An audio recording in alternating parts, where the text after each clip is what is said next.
Anak durhaka abad modern. Kira-kira tahun lalu di Sulawesi Selatan. Ada anak usia 22 tahun. Lepas dari apa itu opname karena dia penyakit diabetes. Masuk di opname, keluar opname, besoknya langsung mau pergi naik motor. Dilarang sama ibunya. Nah, kau baru keluar dari rumah sakit makan ongkos. Kalau kau keluar sakit lagi kamu, jangan kau keluar nak. Saya mau keluar, dilarang sama ibunya. Marah ini anak, dia tempeleng ibunya. Ditempeleng ibunya, dilihat sama bapaknya. Kurang ajar ini anak. Mamanya ditempeleng. Datang bapaknya, dia pukul, melawan ini anak. Bapaknya usia 60 tahun, ini anak usia 22 tahun. Duel berkelahi. Jatuh bapaknya, pingsan, dia seret masuk ke gudang, dia cungkil dua belah mata bapaknya. Meninggal bapaknya, Pak. Meninggal bapaknya. Tangkap sama polisi. Beberapa hari kemudian meninggal juga ini anak, tidak ada yang mau solati. Sempat ribut di medsos di Sulawesi Selatan. Hati-hati kau capok. Selem muasa ngalemu. Islam dirimu. Lahir Islam, khitan Islam, akad nikah Islam. Tapi belum tentu kau mati dalam keadaan Islam, bos. KTP-mu Islam, tapi belum tentu kau mati dalam keadaan Islam. Ayat ini tiap Jumat dibacakan. Tidak sah khutbah Jumat kalau tidak dibaca ayat ini. Jangan kamu mati illa kecuali wa antum muslimun, dalam keadaan beragama Islam. Berarti ada orang Islam matinya kafir. Siapa mereka? Insya Allah kita tidak akan mati dalam keadaan lagi sabung ayam. Judi, sabung ayam. Tiba-tiba digrebek sama Kapolsek. Dikejar sama polisi. Lari, tembak peringatan. Pak! Masih lari, tembak lagi. Pak! Masih lari, tembak lagi. Pak! 3 kali tembak peringatan. Masih lari. Ditembak kakinya. Tung! Kakinya ditembak, kepalanya dikena. Polisi India. Insya Allah kita tidak akan mati dalam keadaan berjudi. Tapi yang bisa membuat kita mati dalam keadaan kafir apa? Mulut. Habis mabuk, lempox, campur lem tikus. Beleng-beleng. Bayangkan lempox dan campur lem tikus. Saya bilang campur kau juga lem Korea, ndak bisa terbuka mulutmu dong.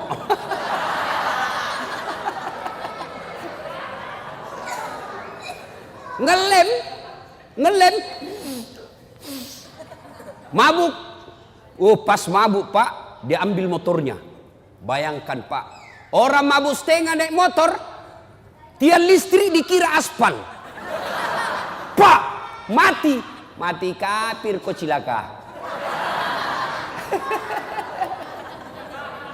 Coba, pas tabrakan dia tabrak listrik, Pak, dia bangun. Siapa kasih pindah tiang listrik di sini? Bisa pintu tiang listrik dikasih pindah. Insya Allah kita tidak akan mati dalam keadaan berzina. Ada duda di sini? Ada duda di sini? Ada. Dilarang menikah sama anaknya. Akhirnya dia pergi berzina. Umur 60 tahun. Makan obat kuat. Dia makan 2 biji. Pergi cewek usia 25 tahun. Overdosis. Serangan jantung. Puh! Mati di atas perut. Inna lillahi wa inna ilaihi. Ini matinya mati dalam keadaan kafir. Insya Allah kita tidak akan mati seperti itu. Tapi yang bisa membuat kita mati, makan barang haram. Contoh, jangan marah, contoh. Ada anak sekolah SMP, buru-buru pergi sekolah, diambil motornya, balap. Wah, ternyata tidak pakai helm. Dia langgar rambu lalu lintas. Dikejar sama polisi. Sehingga cabut, langsung ditarik kunci mobil motornya. Kamu melanggar. Kenapa kau lihat rambu ini? Kau tidak lihat? Saya lihat. Kenapa kau langgar? Saya tidak lihat bapak.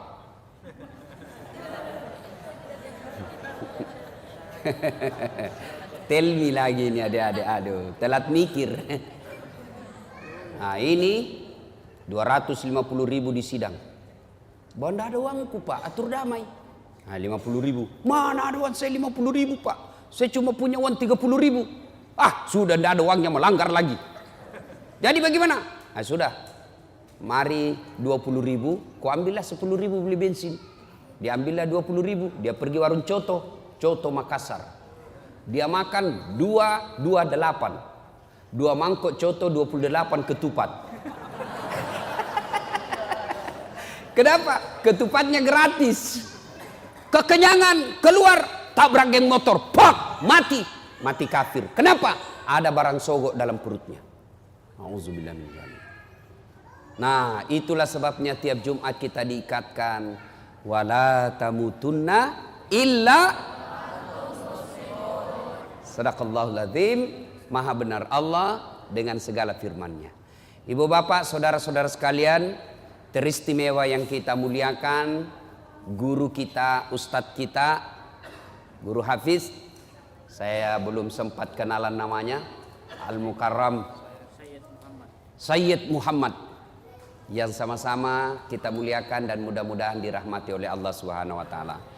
Jangan bandingkan muka saya dengan Sayyid ya, pasti saya tenggelam. Jangan bandingkan hidungnya dengan hidung saya, kalah saya ya. Ibu bapak, saudara-saudara sekalian, dalam Al-Quran ada 3 perintah Allah yang sifatnya serangkai. Adik-adik ada yang tahu? Saya ulang, dalam Al-Quran ada 3 perintah Allah. Berapa? 3. Serangkai. Artinya tidak diterima perintah yang satu apabila rangkaiannya tidak dilaksanakan. Dia harus dilakukan bersamaan. Ada yang tahu adik-adik? Saya kasih hadiah. Ada yang tahu? Perintah yang pertama, dengar baik-baik. Perintah serangkai yang pertama, atiullaha wa atiur rasul. Taatlah engkau kepada Allah dan taat kepada Rasulnya. Artinya taat kepada Allah, sholatnya baik, zakatnya baik, tapi mengkhianati Nabi, tidak mengakui Muhammad sebagai Nabi, maka taatnya kepada Allah ditolak. Sebaliknya, taat kepada Rasul, Senin Kamis lancar, tahajud tiap malam, tapi tidak bagus akidahnya kepada Allah, taatnya kepada Rasul ditolak. Yang kedua, perintah serangkai yang kedua, ada yang tahu? Ada yang tahu? Ayo saya kasih hadiah kalau ada yang tahu. Yang kedua, aqimis shalah wa atus zakat. Dirikan solat, tetongangi sempajange, pasui sekemu. Tahu artinya itu? Ini bahasa Paris, Pare-Pare dan sekitarnya. Perintah serangkai yang kedua, dirikan solat, tunaikan zakat. Artinya orang yang mendirikan solat tapi tidak membayar zakat padahal sudah mampu, maka solatnya akan ditolak.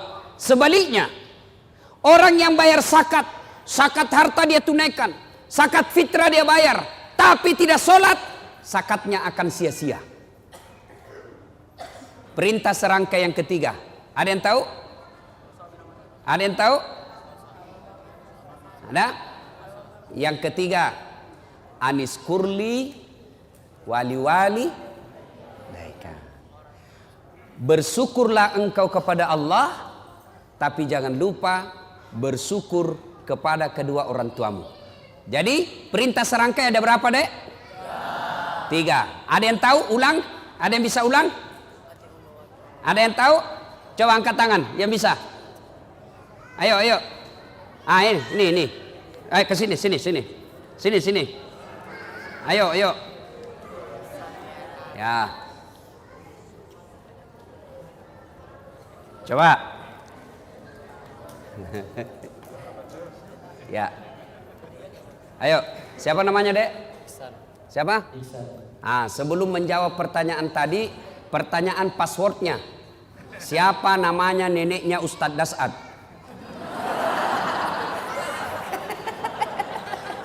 Ayo, siapa?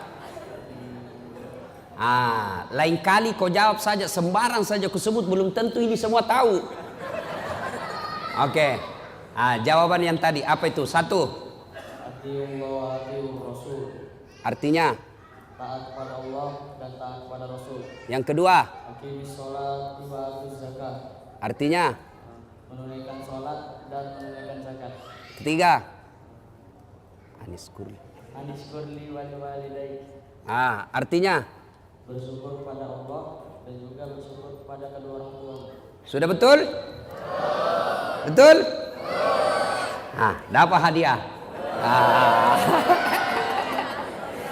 Lain-lain itu rasanya. Woi. Dek, beda itu rasanya uang Kapolres dengan uang Ustadz. Beda rasanya ya. Insyaallah.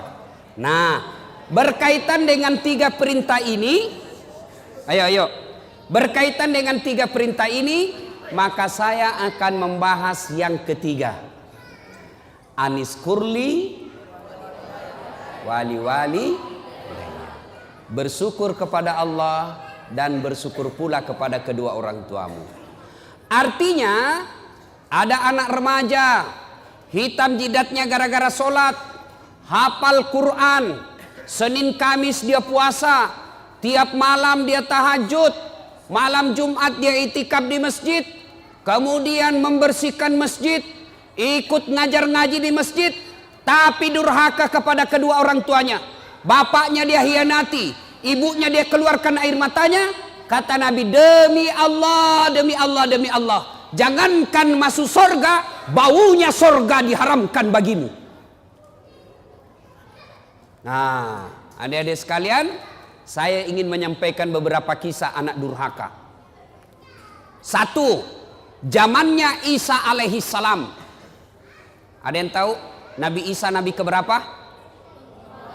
Angkat tangan, siapa yang tahu? Hadiah. Siapa yang tahu? Nabi ke-20 tuh? Nggak dapat hadiah kalau berjamaah. 24. Zamannya Isa alaihissalam, ada pemuda pak, bagus agamanya. Kira-kira sekarang ketua remaja masjid kalau sekarang. Ibadah saja kerjanya, bagus amalnya, akhlaknya baik. Iblis sentimen. Kalau ada orang yang baik agamanya, bagus akhlaknya, maka iblis kepanasan. Maka iblis menghasut satu kampung. Dia datangilah satu kampung itu. Kau lihat itu, namanya Jurais. Kalau kau biarkan, maka anak muda akan beriman bersama mereka. Akhirnya apa? Rapat ini orang kampung. Saudara-saudara sekalian, bagaimana ini Jurais? Makin hari, makin banyak yang simpati sama dia.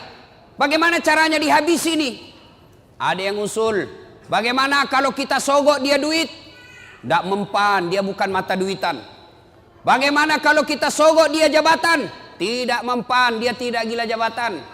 Lalu ada yang urus usul, Jurais kan anak muda. Jadi gimana?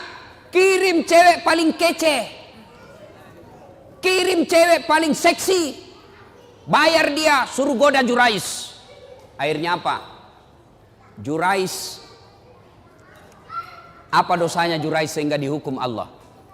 Suatu ketika lagi sholat sunnah, Allahu Akbar, dipanggil sama ibunya, Jurais, Jurais sini kamu. Bingung Jurais, saya sholat atau jawab panggilannya ibuku. Dipanggil kedua kalinya ibunya, Jurais, sini kamu. Jurais tidak menjawab, bingung, saya lanjutkan atau saya sholat. Akhirnya apa? Dipanggil 3 kalinya, Jurais, sini kamu. Tidak menjawab. Ibunya pun tidak tahu kalau Jurais lagi sholat. Marah ibunya lalu bersumpah. Marah ibunya dan bersumpah, ya Allah, setengah mati aku hamilkan. Ibu-ibu masih ingat waktu hamil? Masih ingat? Bu, halo ibu, masih ingat waktu hamil? Enak enggak? Oh, itu ibu-ibu hamil Pak, enggak ada enaknya. Jalan setengah mati, duduk setengah mati, tidur sebelah kanan nyamping sesak napas, nyamping kiri poso. Satu saja gayanya kalau sudah hamil, gaya pasrah. Coba. Dia bilang ibunya Jurais, setengah mati ku hamilkan, setengah mati ku lahirkan. Ibu-ibu masih ingat waktu melahirkan? Ada ndak ibu-ibu melahirkan senyum? Ada ibu-ibu melahirkan keluar kona. Tidak. Pasti setengah mati.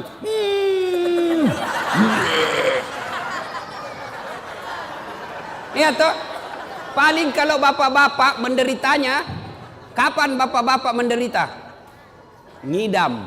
Kalau istrinya ngidam. Sampai ada yang tanya sama saya, Ustadz, apa doanya supaya istri berhenti ngidam?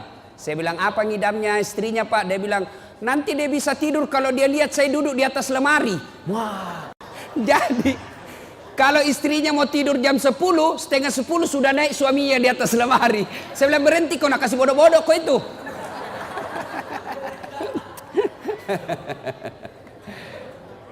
Dia bilang ibunya Jurais, setengah mati aku hamilkan, setengah mati aku lahirkan. Masa saya panggil dia tidak jawab? Ya Allah, keluar sumpahnya ibunya Jurais. Jangan mati Jurais sebelum ketemu orang jahat. Ibu-ibu, kalau ibu-ibu bersumpah, arasnya Allah bergetar. Maka ibu kalau marah sama anaknya, jangan sembarang sumpah. Ini ibu-ibu biasa kalau marah sama anaknya kan keluar sumpah-sumpahnya tidak enak. Kurang ajar, setan. Nah bilang anaknya, bleh. Masa anaknya dibilangi setan? Kurang ajar, kambing. Bleh. Jadi ibu kalau marah sama anaknya, boleh marah tapi jangan keluar sumpah yang jelek-jelek. Boleh keras suara tapi sumpahnya yang bagus-bagus. Ih, anak saya kurang ajar betul. Mudah-mudahan kau jadi ustadz seperti Dasat Latif. Boleh sumpah seperti itu. Mudah-mudahan kau jadi dokter yang soleh. Sumpah seperti itu. Jangan sumpah yang tidak enak. Kurang ajar. Mudah-mudahan tabrak kau beca. Betul lah beca. Saudara yang saya hormati, pendengar di Facebook saya berada di Masjid At-Taubah Kota Batam. Ini ada santri di sini penghafal Quran, kurang lebih 150 orang. Mudah-mudahan santri-santri ini menjadi pemimpin bangsa Indonesia, supaya bangsa Indonesia bersih dari koruptor, bersih dari pembohong. Masih mau kok? Nah, akhirnya ibunya Jurais bersumpah, ya Allah jangan mati Jurais ketemu orang jahat. Arasnya Allah bergetar, dikabulkan. Akhirnya apa? Jurais difitnah, dikirimi cewek. Jurais dalam masjid, ini cewek datang, dia goda Jurais. Jurais, ayo kita main. Kata Jurais, haram. Gratis, haram. Gratis, haram. Tidak seperti anak Indonesia, haram, gratis. Ayo Pak Dek.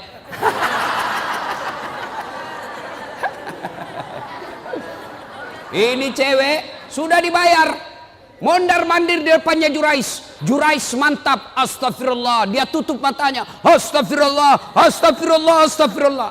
Kalau orang Indonesia, astagfirullah, astagfirullah. Mulutnya istighfar tapi matanya melotot. Astagfirullah, astagfirullah. Akhirnya ini perempuan gagal menggoda Jurais. Semakin dia menarik-narik telanjang, Jurais tunduk, tidak tergoda. Ini perempuan malu, sudah telanjang tidak dilayani, sudah dikasih duit tidak berhasil. Akhirnya apa? Dia pergi berzina dengan pengembala kambing. Setelah berzina di pengembala kambing, hamil. Tabrakan antara cowok dengan cewek. Dek, kalau mobil tabrakan, mobil sama mobil penyok, penyoknya lari ke dalam. Kalau cewek sama cowok tabrakan, pak, penyoknya lari keluar. Hamil. Begitu hamil ini cewek, dia kemana-mana pidato. Saudara-saudara sekalian, kenal tak Jurais? Kenal. Itu tuh yang kerjanya soleh, dia bilang dirinya. Yang kerjanya ibadah saja. Pembohong. Nih, perut saya hamil gara-gara dia. Difitnah Jurais. Kemana-mana dia pidato. Saya hamil, Jurais yang hamili saya. Akhirnya satu kampung mulai marah. Hah? Jurais ternyata pencitraan. Jurais ternyata pembohong. Pura-pura alim. Mau pilpres datang-datang pesantren. Sudah dipilih, dibohongi kita. Marah. Akhirnya Jurais dilempar sampai kena pipinya, berdarah pipinya. Kata Jurais, demi Allah bukan saya. Ah, bohong, dilempar lagi, bukan saya. Demi Allah bukan saya. Akhirnya begini, kata Jurais begini, bos, biar saya bilang tidak, kau juga tidak percaya. Kau tuduh saya tidak mau terima. Jadi bagaimana? Kita tunggu sampai lahir ini anak, kita tanya siapa bapaknya. Ringkas kisah, lahir anak ini. Begitu lahir, masih merah, masih orok, dipencet pusatnya sama Jurais. Ya fulan, anak, ngomong kau, siapa bapakmu? Demi Allah, siapa bapakmu? Dengan izin Allah, ngomong ini bayi. Apa dia bilang? Bapakku bukan Jurais, bapakku pengembala kambing di tetangga desa. Apa dia bilang Jurais? Ku bilang memang bukan saya.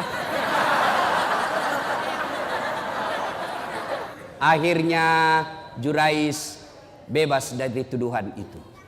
Coba adik-adik sekalian. Jurais, pemuda yang taat beribadah, dihukum oleh Allah gara-gara apa? Ibunya lagi memanggil dan ibunya pun tidak tahu anaknya lagi sholat. Itulah sebabnya ada 11 kewajiban anak kepada orang tua. Satu diantaranya adalah menjawab panggilannya. Ustadz, bagaimana kalau kita lagi sholat Ustadz, dipanggil sama ibu? Maka kalau dia laki-laki, misal baco. Orang Bugis itu kalau anak laki-laki baco. Kalau perempuan ece. Banyak orang Bugis di sini? Banyak? Jago ini orang Bugis pak. Kemana-mana saya ketemu orang Bugis. Saya ke Pulau Kijang, banyak orang Bugis. Saya ke Guntung, banyak juga orang Bugis. Saya pergi pelosok Kalimantan Timur, ketemu banyak juga orang Bugis. Saya pergi Singapura, ada Bugis Street.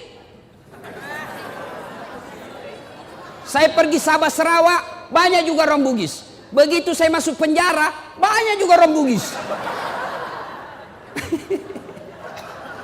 Penceramah juga malam ini orang Bugis juga. Wah. Ibu bapak saudara-saudara sekalian, Jurais dihukum oleh Allah gara-gara apa? Dipanggil ibunya dia tidak menjawab padahal dia lagi sholat. Nah, bertanyalah orang, Ustadz, kalau lagi sholat dipanggil ibu, bagaimana caranya menjawabnya? Kalau dia laki-laki, Rahman, maka jawabnya Allahu Akbar. Panggil lagi, Rahman, Allahu Akbar. Tapi kasih tahu ibunya dulu. Besok-besok ibu, kalau ibu panggil saya Rahman, saya bilang Allahu Akbar, berarti saya lagi sholat. Karena kalau ibunya tidak tahu masalah agama, Rahman, Allahu Akbar, kurang ajar. Dipanggil dia takbir. Oh Rahman, Allahu Akbar, kurang ajar betul ini anak. Itu, tapi jangan juga pura-pura bos. Dia tidur, Rahman, Allahu Akbar. Padahal dia tidur, wah dongok-dongok.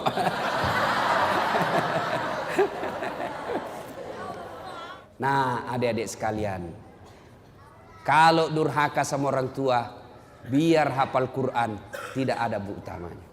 Tapi saya yakinnya, ini adik-adik semua nih yang hadir di sini, saya yakin masuk hafal Quran, salah satu tujuannya karena ingin membahagiakan orang tua. Ya kan? Ya adek ya? Adik-adik sekalian, hafal Quran sudah dapat pahala. Diharamkan disentuh api neraka bagi mereka yang hafal Quran. diharamkan disentuh api neraka. Yang kedua, dengan hafal Quran, maka adik-adik sekalian akan memberikan jubah ke ibunya nanti di akhirat. Ketika Dinda di akhirat kelak karena hafal Quran, maka Allah berikan hadiah kepada Dinda ini, adik-adik ini yang hafal Quran. Ambil orang tuamu masing-masing, kasih jubah kemuliaan karena engkau menghafal Quran. Maka bapak-bapak, ibu-ibu yang ada anaknya hafal Quran, bahagia bapak-bapak. Ada orang bangga kalau anaknya pintar bahasa Inggris. Ustadz, itu tetangga saya hebat Ustadz. Masih kelas 1 SMP sudah hafal, sudah pandai bahasa Inggris. Kelas 3 dia sudah lancar bahasa Inggris. Apa hebatnya? Banyak yang pintar bahasa Inggris, Pak. Mana buktinya? Bapak jalan ke Inggris. Anak-anak di Inggris bahasa Inggris semua, Pak. Betul. Betul, saya tidak main-main, Pak. Itu anak-anak di sana baru belajar bicara sampai pikun bahasa Inggris semua, Pak. Tidak tahu dia bahasa Bugis. Tidak usah, apa hebatnya pintar bahasa Inggris. Memangnya nanti kalau kita meninggal, anak kita sudah kita masuk kubur, anak berdoa, oh my God, please help me my mother. Tidak lah, ya. Lebih baik anak kita hafal Quran.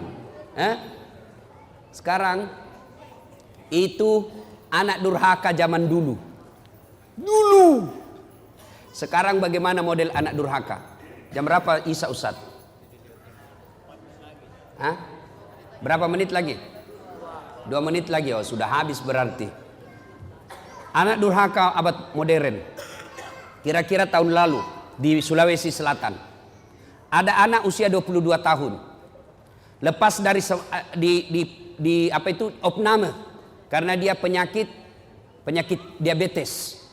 Masuk di opname, keluar opname, besoknya langsung mau pergi naik motor. Dilarang sama ibunya. Nah, kau baru keluar dari rumah sakit makan ongkos. Kalau kau keluar sakit lagi kamu, jangan kau keluar, nak. Saya mau keluar, dilarang sama ibunya. Marah ini anak, dia tempeleng ibunya. Ditempeleng ibunya, dilihat sama bapaknya. Kurang ajar ini anak. Mamanya ditempeleng. Datang bapaknya, dia pukul, melawan ini anak. Bapaknya usia 60 tahun, ini anak usia 22 tahun. Duel berkelahi. Jatuh bapaknya, pingsan, dia seret masuk ke gudang, dia cungkil 2 belah mata bapaknya. Meninggal bapaknya, Pak. Meninggal bapaknya. Tangkap sama polisi. Beberapa hari kemudian, meninggal juga ini anak, tidak ada yang mau sholati. Sempat ribut di medsos di Sulawesi Selatan. Anak durhaka zaman sekarang. Apalagi anak durhaka. Saya mau pergi ceramah di Sulawesi Selatan, mau pergi takziah. Tiba-tiba ada ibu-ibu menangis. Ustadz, tolong datang ke rumah saya, Ustadz. Nangis, Ustadz, tolong bantu saya. Kenapa ibu? Tenangkan ibu, tarik nafas. Tenang ibu, meninggal suamiku, Ustadz. Tolong datang ke rumah, saya tidak tahu urus bagaimana cara. Saya bilang, bagaimana? Mana semua anak-anaknya? Anakku sibuk semua, Ustadz. Saya datanglah ke rumah itu. Begitu saya datang di rumahnya, saya bilang, Bu, mana nomor teleponnya anaknya? Saya minta nomor telepon anaknya, lalu saya teleponlah anaknya yang pengusaha di Samarinda. Orang kaya di Kalimantan. Tabe, Daeng, meninggal bapaknya. Apa kata bapaknya? Daeng, ada berita duka, meninggal bapaknya di Makassar. Apa kata anaknya? Oh, sudah lama memang sakit itu bapakku, Ustaz. Jadi saya bilang, jadi bagaimana Daeng? Ditunggu atau tidak? Apa jawabannya? Tidak usah ditunggu, Ustaz. Biar saya pulang tidak merubah keadaan. Jadi bagaimana? Silakan kirim SMS nomor rekeningnya Pak Ustadz. Biaya pemakaman dan pengurusan jenazah saya transfer, Ustadz saja yang ngurus. Anak durhaka, Pak. Bapak mau punya anak seperti itu? Mau punya anak seperti itu? Tentu tidak mau. Mau punya anak yang soleh dan soleha? Mau punya anak yang soleh dan soleha? Masukkan ke pondok anak kita. Coba kalau anak kita di pondok, Pak. Coba anak kita di pondok, sholat 5 waktunya berjamaah, makannya jelas halal, ucapan-ucapannya jelas tidak pernah bicara kotor, jelas dia tidak akan tersentuh oleh yang bukan muhrimnya, makanannya bagus, meskipun barangkali tempe, meskipun ala kadarnya, tapi halal. Tapi kalau anak kita di luar, mungkin di rumah makanannya ayam, tapi kalau dia keluar rumah, apa yang dimakan? Narkoba, lem pox, lem Korea. Ibu bapak saudara-saudara sekalian, banyak hal yang ingin kita sampaikan, tapi waktu Isya yang telah sampai. Insyaallah lain waktu dan kesempatan kita lanjutkan. Adik-adik sekalian, inilah tausiah kita, mudah-mudahan ada manfaat. Kalau ada yang masih mau menyimak ceramahnya Pak Ustadz, ibu-ibu, adik-adik, bapak-bapak, silakan simak ceramah saya di YouTube. Tulis saja nama saya, Das'ad Latif, Das'ad Latif. Keluar itu ceramah saya yang ratusan. Nah, sudah klik satu. Nah, sudah keluar ceramah, jangan lupa kasih tanda begini. Jangan begini ya, jangan begini. Jangan begini. Kalau ada orang ustadz dia kasih begini, dia cari kau nanti malaikat. Kenapa kasih begini Ustadz Dasar? Ya. Atau kalau mau yang lebih bagus, kasih subscribe. Wah. Itu di YouTube. Atau follow Ustadz Das'ad di Instagram.